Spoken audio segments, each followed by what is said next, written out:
ഇത് നമ്മളുടെ ബിസിനസ് ആകുന്ന ഫിനാൻഷ്യൽ വെഹിക്കിൾ. ഈ വണ്ടി നമ്മൾ ഓടിച്ചുകൊണ്ടിരിക്കുകയാണ് ഇവിടെ ഇരുന്ന്. ഈ വണ്ടിക്ക് 3 മിററുണ്ട്. ഒന്ന് ലെഫ്റ്റ് വ്യൂ മിറർ, 2 റൈറ്റിലത്, 3 സെൻട്രലിലത്. ഈ ലെഫ്റ്റാണ് ബാലൻസ് ഷീറ്റ്, റൈറ്റാണ് P&L, സെൻട്രലിലതാണ് ക്യാഷ് ഫ്ലോ സ്റ്റേറ്റ്മെൻറ്റ്. ഈ 3 കണ്ണാടികൾ കൂടി കാണുന്ന എന്താ? കഴിഞ്ഞുപോയ കാര്യങ്ങളാണ് നമ്മളുടെ വണ്ടിയുടെ 3 ഗ്ലാസ്സിൽ കൂടെ കാണുന്നതാണോ? ഇതിൻ്റെ ഫ്രണ്ടിൽ ഒരു ഷീൽഡുണ്ട്, നമ്മുടെ മെയിൻ ഗ്ലാസ്. ഇതെന്താണെന്നറിയോ? ഇതിൽ കൂടി കാണുന്നത് മുന്നോട്ടേക്കുള്ള കാഴ്ച. അതിൻ്റെ പേരാണ് ബഡ്ജറ്റ്. എന്തിനാ അക്കൗണ്ടന്റിനൊപ്പം ഇരിക്കുന്നത്?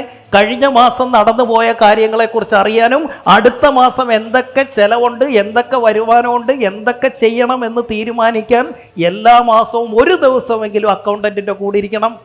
എല്ലാ ആഴ്ചയിലും ഇരിക്കണം. അതുപോലെ തന്നെ നിങ്ങൾ ബിസിനസ്സിലേക്ക് ഇറങ്ങുന്നതേ ഉള്ളൂ എങ്കിൽ ഒരു ഉപദേശം: നിങ്ങൾ ആദ്യം വെക്കേണ്ട എംപ്ലോയി ഒരു അക്കൗണ്ടൻ്റാണ്. ഇനി അക്കൗണ്ടൻ്റ് ഉള്ളവരോടൊരു കാര്യം: നിങ്ങളുടെ ബിസിനസ് വളരുന്നതിനനുസരിച്ച് അക്കൗണ്ടൻറ്റിൻ്റെ ക്വാളിറ്റി കൂടിക്കൊണ്ടേയിരിക്കണം. അവരെ പെർമനൻ്റ് ആയിട്ട് വെച്ചില്ലെങ്കിലും ഫ്രീലാൻസ് ആയിട്ടാണെങ്കിലും ശരി, കൺസൾട്ടൻസിനെ വെക്കണം, ക്വാളിഫൈഡ് ആയിട്ടുള്ള അക്കൗണ്ടൻറ്റിനെ. നിങ്ങളുടെ അക്കൗണ്ടൻറ്റിൻ്റെ ക്വാളിറ്റി നോക്കിയാൽ അറിയാം നിങ്ങളുടെ ബിസിനസ്സിൻ്റെ ക്വാളിറ്റി. ബഡ്ജറ്റ് ഇല്ലാതെ ആരെങ്കിലും ഇവിടെ ബിസിനസ് ചെയ്യുന്നുണ്ട് എങ്കിൽ യു ആർ ഗാംബ്ലിംഗ്. ചൂതുകളിയാണത്, ചൂതാട്ടമാണത്. ബഡ്ജറ്റ്. ഈ 4 കാര്യങ്ങൾ അക്കൗണ്ടന്റിനൊപ്പം ഇരുന്നുണ്ടാക്കണം. 1 balance sheet, 2 P&L, 3 cash flow statement, 4 budgeting. അറിയില്ല നിങ്ങളിൽ പലർക്കും. പഠിക്കണം. ഒത്തിരി ഒന്നും പഠിക്കണ്ട, നമ്മളുടെ ബിസിനസ്സിന് വേണ്ടി മാത്രം പഠിച്ചാൽ മതി. ഈ നമ്പേഴ്സ് എന്ന് നിങ്ങൾക്ക് മനസ്സിലാവുന്നോ അന്ന് you will understand your business. അതുവരെ നിങ്ങൾ ചൂത് കളിക്കുകയാണ്, കറക്കിക്കുത്തുകയാണ്. ഇതിൽ നോക്കുമ്പോൾ നമുക്ക് എന്ത് കിട്ടും? ക്ലാരിറ്റി കിട്ടും. ക്ലാരിറ്റി ഉള്ളപ്പോൾ we will take better business decisions.